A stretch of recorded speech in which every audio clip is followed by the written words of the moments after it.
Grande es este misterio de la piedad.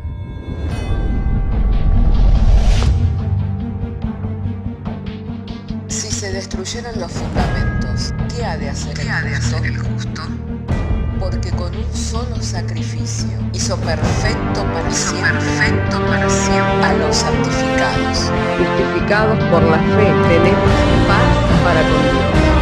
Juntamente con Él nos resucitó y nos hizo sentar en los lugares celestiales con Cristo Jesús. Fundados Y firmes en la fe, tenemos paz para con Dios.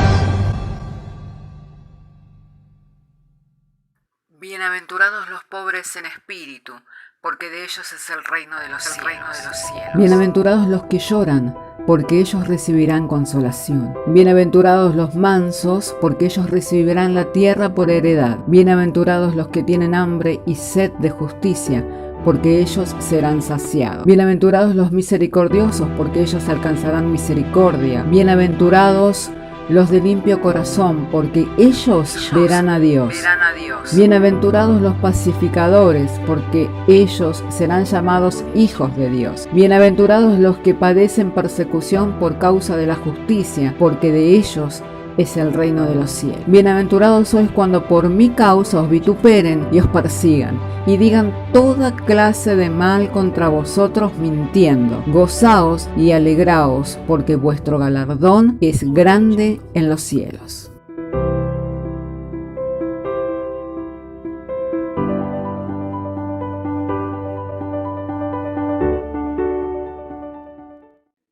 Hermanos, como les anuncié ayer, hoy quiero referirme a bíblicamente qué es lo que significa la circuncisión como un bautismo y el bautismo como la circuncisión, porque son dos señales de dos diferentes pactos que se encuentran en la Biblia. Y qué es lo que se debe hoy en día de cumplir o qué es lo que se debe tener como práctica de la fe. Amén. Porque sobre todo hay un gran número hoy en día dentro de la iglesia que están volviéndose a las raíces judías. Y es bueno conocer las raíces judías, es bueno. Amén, es bueno tener el conocimiento de ellas. Pero la Escritura es clara en cuanto que dice que todo ello es sombra de lo que había de venir, lo cual es Cristo, el cuerpo. Amén. La sombra era todo lo que son las raíces judías, que tienen que ver con sus ritos, tienen que ver con sus ceremonias. El cuerpo es Jesucristo. Amén. Entonces, quisiera que pudiéramos empezar abriendo nuestras Biblias en Colosenses, capítulo 2, verso 9 al 13. Colosenses, capítulo 2, verso 9 al 13. Y dice así la Sagrada Escritura. Una vez que hayan hallado el texto bíblico, pueden decirme amén. Yo voy a estar dando lectura a la Nueva Versión Internacional. Toda la plenitud de la divinidad habita en forma corporal en Cristo, y en Él, que es la cabeza de todo poder y autoridad, ustedes han recibido esa plenitud. Además, en Él fueron circuncidados, no por mano humana, sino con la circuncisión que consiste en despojarse del cuerpo pecaminoso. Esta circuncisión la efectuó Cristo. Ustedes la recibieron al ser sepultados con Él en el bautismo. En Él también fueron resucitados mediante la fe en el poder de Dios que lo resucitó de entre los muertos. Antes de esa circuncisión, ustedes estaban muertos en sus pecados. Sin embargo, Dios nos dio vida en unión con Cristo y al perdonarnos todos los pecados. Amén. Hasta aquí entonces la lectura, y siempre confiando en la guía, la dirección del Señor.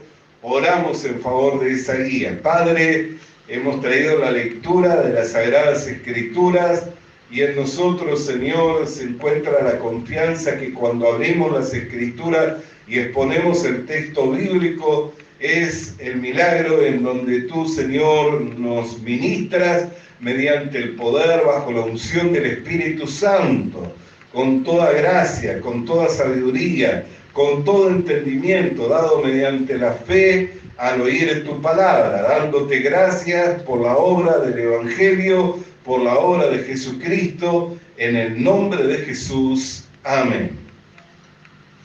Como le decía, hay un gran número de personas que hoy están volviéndose a las raíces judías, a lo que tiene que ver aún con el lenguaje de una cultura que no corresponde a nuestra cultura, por lo cual quedamos ajenos al culto. El apóstol Pablo decía, prefiero hablar 5 palabras con el entendimiento que 1000 sin el entendimiento. Porque ¿cómo van a decir amén? ¿Cómo van a dar acciones de gracia si no entienden lo que escuchan? Entonces hay palabras que son ajenas a nuestra cultura, que no son difíciles de comprender porque tienen que ver con otro lenguaje y tienen que ver con otra cultura, la cual no es la nuestra. Amén. Por eso siempre nosotros debemos valorar, hermano querido, nuestra cultura y también debemos valorar tener las Escrituras en nuestro lenguaje, porque no es algo que se da en todo el mundo. Hay todavía tribus y hay pueblos que todavía no tienen la Biblia ni una porción de las Escrituras en su lenguaje, por quienes está trabajando organizaciones como las Sociedades Bíblicas Unidas o internacionales para que les llegue en su lenguaje. Pero eso implica también que tiene que haber una persona que ingrese a esa cultura, que aprenda esa cultura y que pueda hacer la traducción. Amén. O que de esa cultura salga una persona y aprenda y pueda ser el instrumento que Dios utilice para llevar la porción de las Escrituras en su lenguaje, como tantos a lo largo de la historia de hombres de Dios fueron despertados con un vivo celo por traducir las Escrituras y que la Escritura llegase en el lenguaje del pueblo, aún exponiéndose a ser considerados herejes y muchos de ellos terminando muriendo en la hoguera. Amén, como lo narra la historia de aquellos hombres de Dios. Entonces, hermanos queridos, son cosas que nosotros debemos celebrar, debemos estar agradecidos a Dios. Y en respecto a aquello que estamos hablando en cuanto a la circuncisión, ¿debe ser práctica de la fe cristiana? No, en ninguna manera. Ya el apóstol Pablo, cuando le escribe a los filipenses, da una fuerte exhortación. Allí en la carta a los filipenses, en el capítulo 3, en el verso 2, le dice lo siguiente: cuídense de esos perros, cuídense de esos que hacen mal o malos obreros, cuídense de esos que mutilan el cuerpo.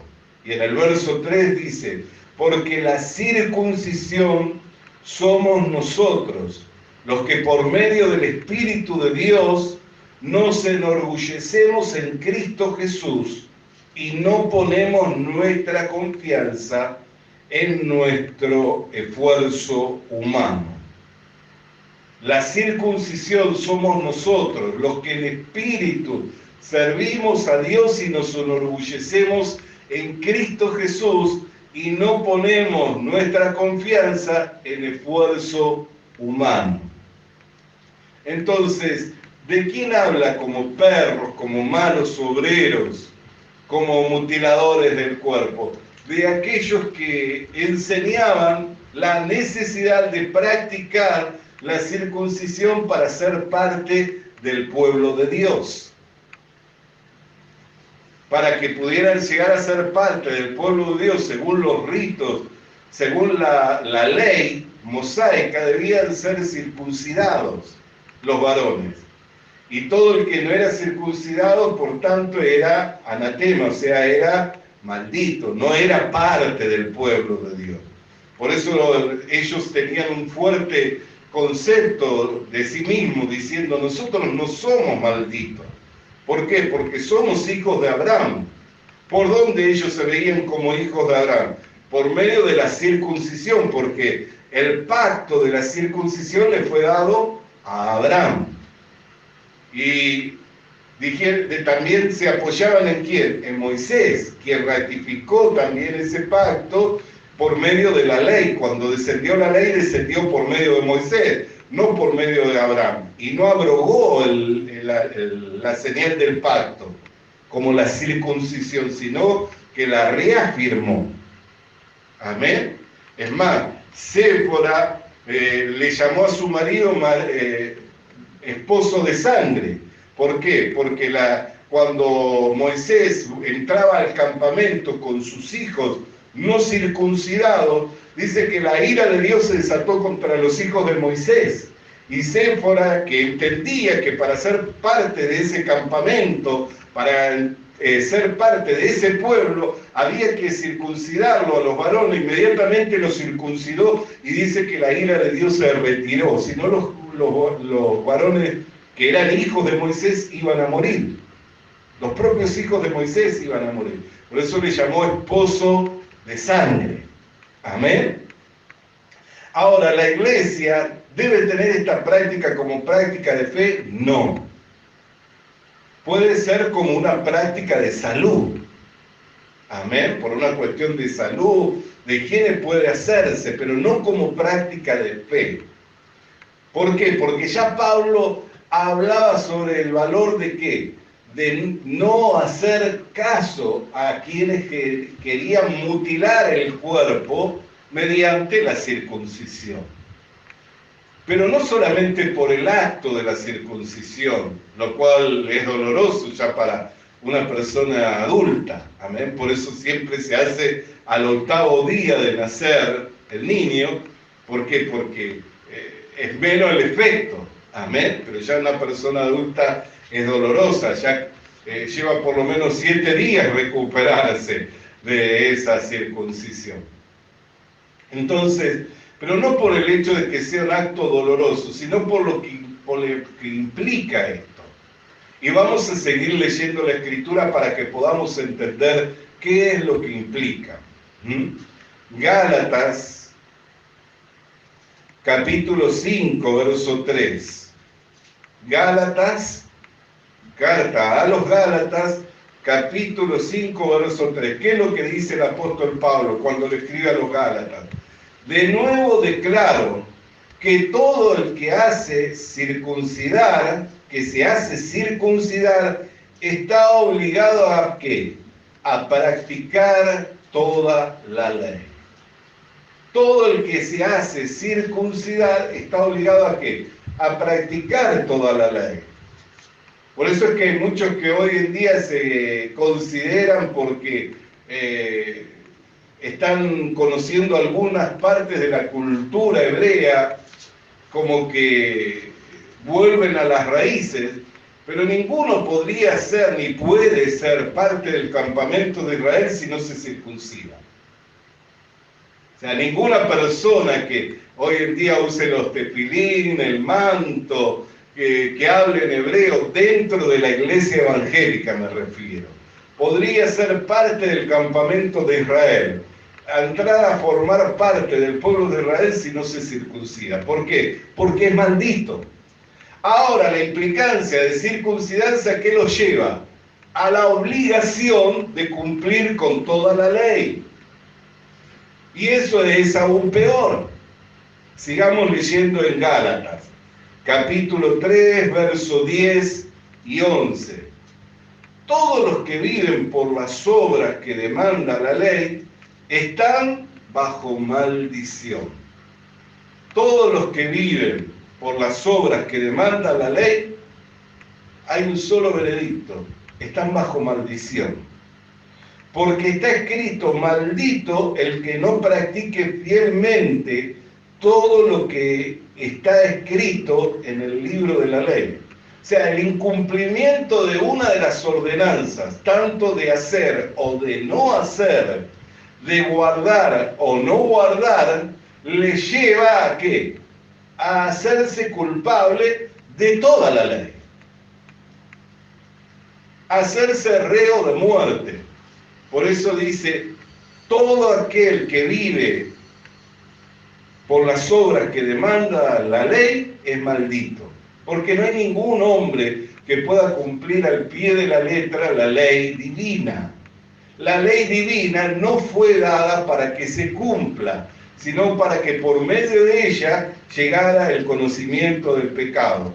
Ahora bien, es evidente que por la ley, verso 11, nadie es justificado delante de Dios.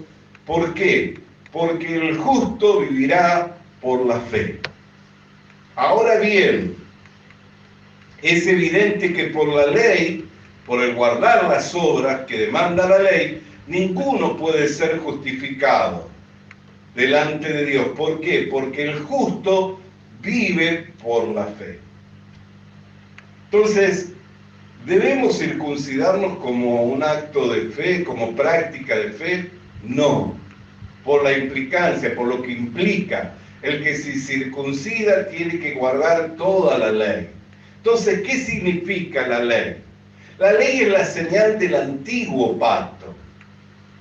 Por eso cuando el apóstol Pablo le escribe a los colosenses, dice, vosotros habéis sido circuncidados, no con la circuncisión del hombre, hecha por la mano del hombre, sino con la que efectuó Cristo, al echar de vosotros el cuerpo pecaminoso, ¿mediante qué? Mediante el bautismo.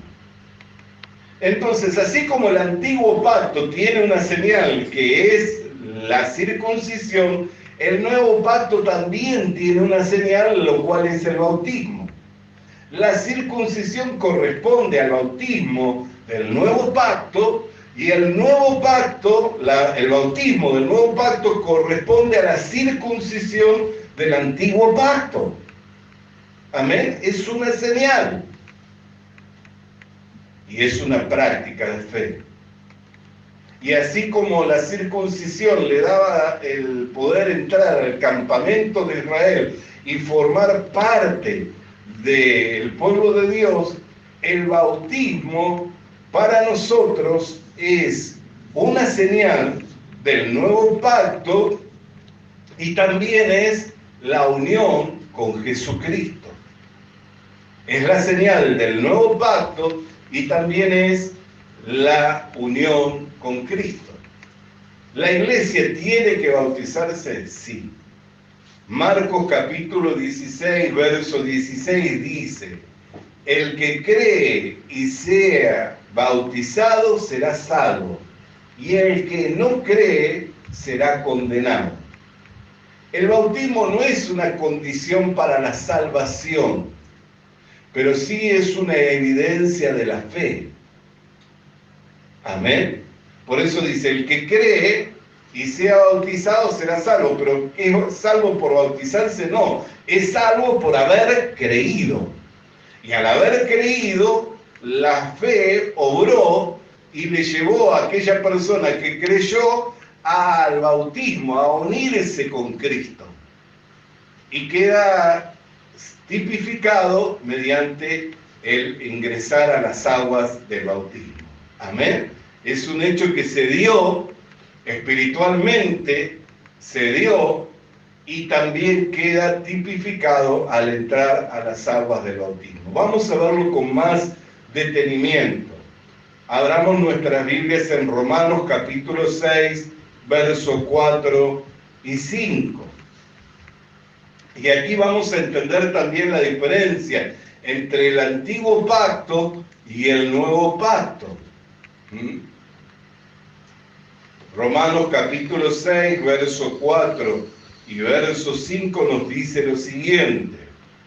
Por tanto, mediante el bautismo fuimos sepultados con él en su muerte, a fin de que como Cristo resucitó por el poder del Padre, también nosotros llevemos una vida nueva. En efecto, si hemos estado unidos con Él en su muerte, sin duda también lo estaremos unidos con Él en su resurrección. Amén.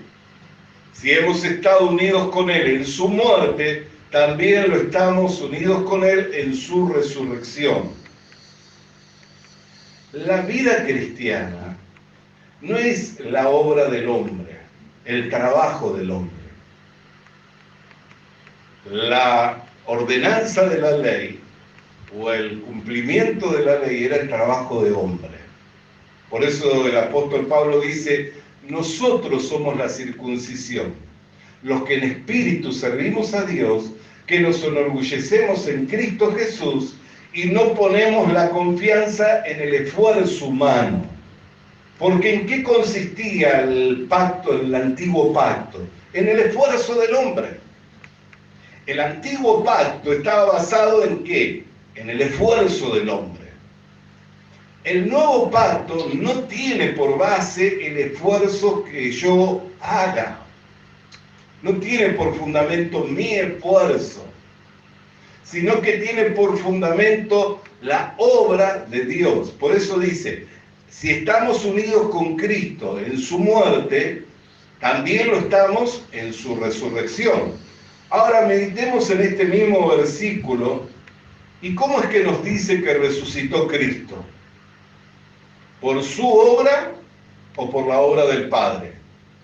Romanos capítulo 6, versos 4 y 5. ¿Cómo es que resucitó Cristo? Por la obra del Padre.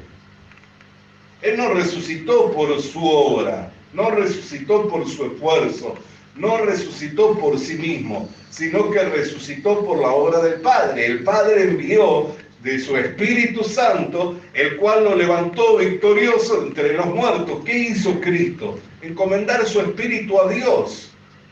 Pero al morir como un malhechor, ¿a dónde descendió? A las profundidades del infierno. Pero no permaneció en el infierno.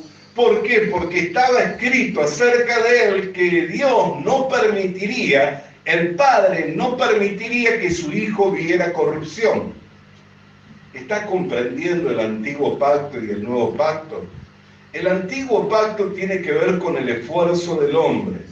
El nuevo pacto, el cual lleva por señal el bautismo, tiene que ver con la obra del Padre. Por eso dice, así como Cristo resucitó por la obra del Padre de entre los muertos, también nosotros llevamos una vida nueva. Entonces, ¿quién es el que hace que esa vida mane de nosotros? ¿Quién es el que hace que esa vida se manifieste? El Padre. El Padre es el que hace que esa vida mane de nosotros. El Padre hace que esa vida se manifieste por medio nuestro. No es nuestra obra, no es mi esfuerzo, no es mi dedicación, no es mi consagración, es la obra del Padre. ¿Cuántas personas nosotros hemos visto por años consagradas y dedicadas a la obra de Dios y hoy estando alejadas? ¿Y cuántos de nosotros que hasta hoy estamos consagrados tenemos la seguridad de que vamos a permanecer así? Solamente confiando en Dios podemos tener esa seguridad. Pero si Dios nos soltara, ¿hasta dónde podríamos llegar a deslizarnos? Si Dios no nos corrigiera, si no hiciera que lo cojo se enderece, si Dios no nos disciplinara, ¿dónde podríamos terminar? Podemos decir, hasta aquí nos ayudó el Señor, y Él es el que nos ayudó, el que nos ayuda y el que nos ayudará. ¿Para qué? Para que no pongamos nuestra confianza en nosotros, sino en el poder de Dios. Entonces, tanto el antiguo pacto como el nuevo pacto tienen una señal, pero tienen una diferencia tremenda uno de otro. ¿Por qué? Porque el antiguo pacto tiene que ver con el trabajo del hombre y el nuevo pacto tiene que ver con el trabajo de Dios. Cuando usted se bautizó, emergió de las aguas dando testimonio de su unión con Cristo, tanto en la muerte como en la resurrección, ¿cierto? Por eso fue a las aguas. ¿Para qué? Para sepultar al hombre viejo, y cuando emergió como una nueva criatura, en una novedad de vida, ¿cierto? Eso es lo que el bautismo implicó para nosotros. Ahora, esa vida nueva no la llevamos por nosotros como si tuviéramos una virtud, si tuviéramos una capacidad, como si tuviéramos una facultad por nosotros mismos, sino que esa vida que llevamos es la obra de Dios en nosotros. Por eso dice, el que comenzó en vosotros la buena obra, la perfeccionará hasta el día de Jesucristo. Entonces podemos ver claramente que uno es la obra del esfuerzo humano por alcanzar una estatura, una posición, un estado delante de Dios, y otro es la obra de Dios el Padre, que nos va llevando de victoria en victoria, de gloria en gloria y de poder en poder. Para ir resumiendo, en la misma carta a los Romanos nos explica la diferencia entre el que obra y el que cree. Por eso volvemos al texto que leíamos anteriormente. Ahora bien, es evidente que por las obras de la ley nadie es justificado delante de Dios. ¿Por qué? Porque el justo vivirá por la fe. Esto es lo que declara Gálatas capítulo 3, verso 11. Y lo confirma el apóstol Pablo en Romanos, lo explica más detalladamente, en el capítulo 4 de Romanos, versos 4 y 5. Y nos dice lo siguiente: ahora bien, cuando alguien trabaja, no se le toma en cuenta el salario como un favor, sino como una deuda. Si yo hago trabajo de hombre, recibo un salario por ese trabajo de hombre, no es un favor lo que me están dando, sino es una deuda que están pagando. Por eso cuenta como un salario. ¿Qué es lo que se me está remunerando? Mi trabajo, mi esfuerzo. Por eso la ley es de obra. El que hace estas cosas vivirá por ellas. Pero la fe no es de obras. Seguimos leyendo. Sin embargo, el que no trabaja, sino cree al que justifica al malvado. Por eso hay muchas personas que dicen, ¿cómo puede ser que no seamos pecadores? Sí, somos pecadores, pero justificados, lavados, santificados, hechos perfectos con un solo sacrificio para siempre.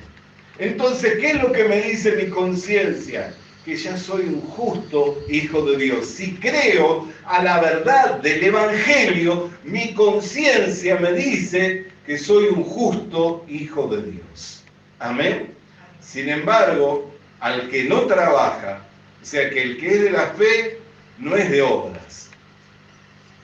El que no trabaja, sino que cree al que justifica al malvado, se le toma la fe en cuenta, la fe como ¿qué? Como justicia.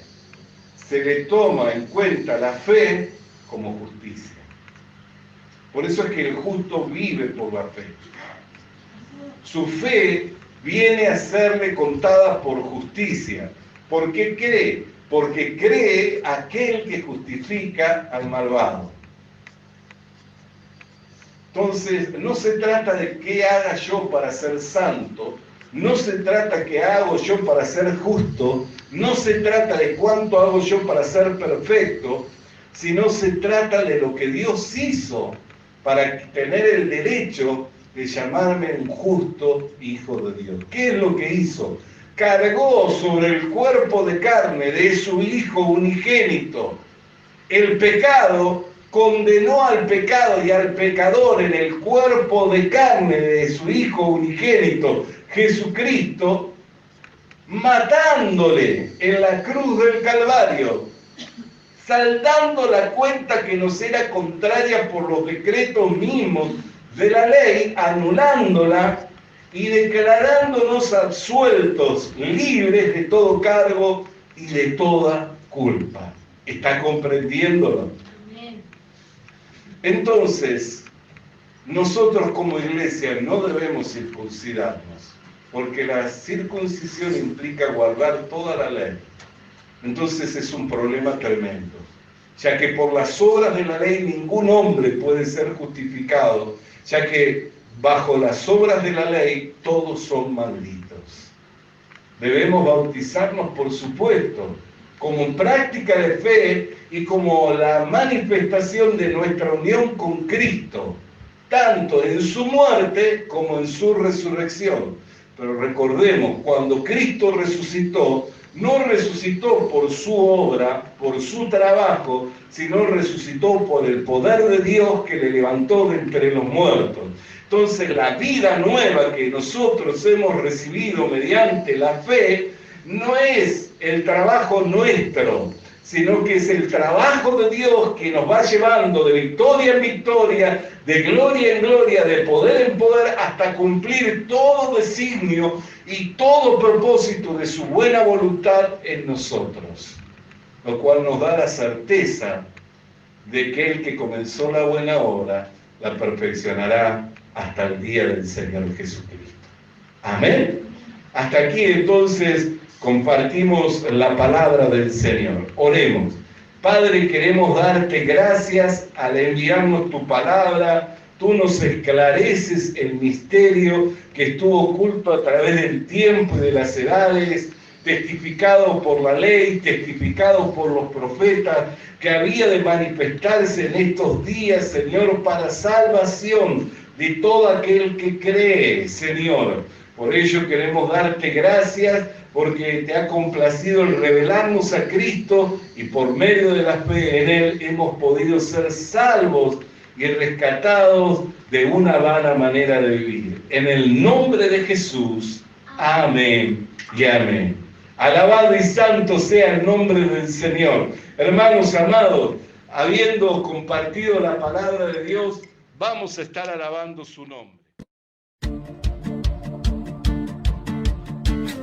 Visita nuestras redes sociales. Visita nuestras redes sociales.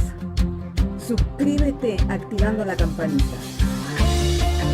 Suscríbete activando la campanita. Comparte con nosotros el mensaje de la palabra de Dios.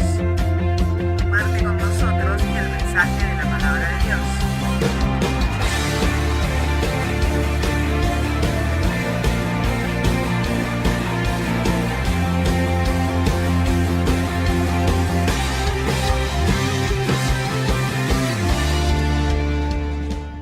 Le animamos a que consiga una Biblia,